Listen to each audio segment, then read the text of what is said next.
Good morning, North Quincy High School. I'm Anthony Vo. And I'm Caroline Beers. Thanks for joining us today for this special edition of Homeroom TV.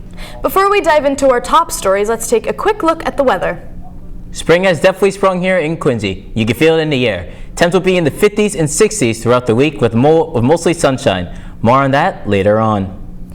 Turning to our top story today, where we are assessing the new normal. Has the school community returned to normalcy after the COVID-19 pandemic, or do its effects still linger?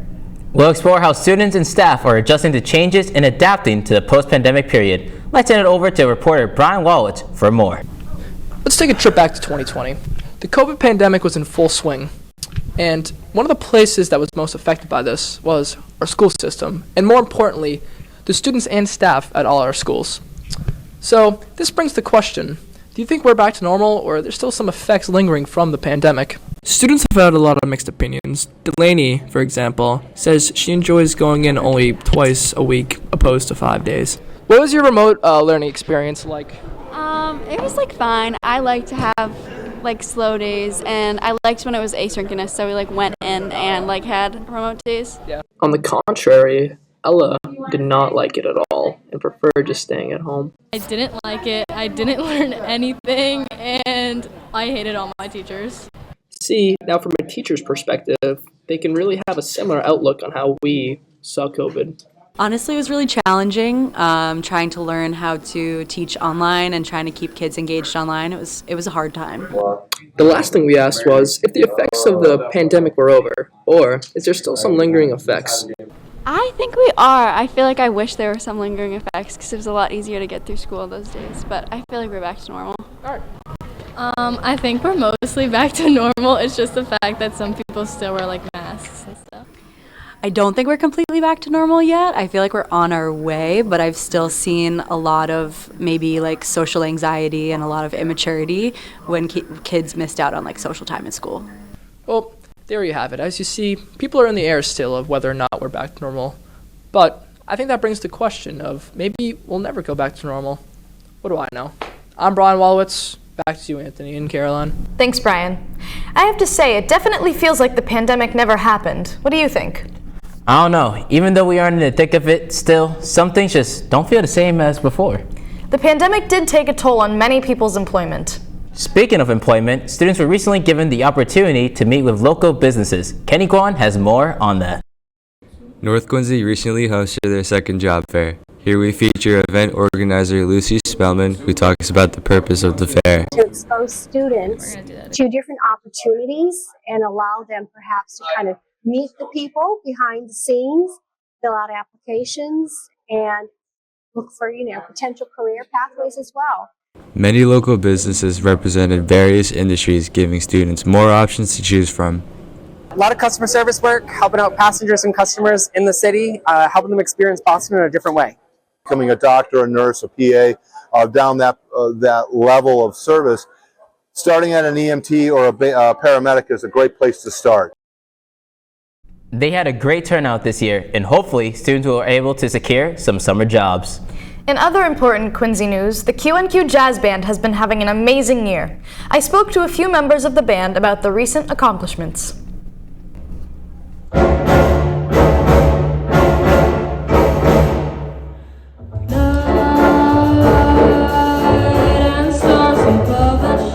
We went to a competition for state finals. This is the first year we got in, and we won that, which was really surprising, honestly.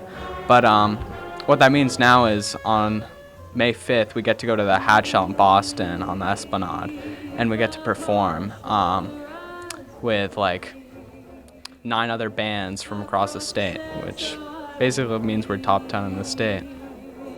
This memory of our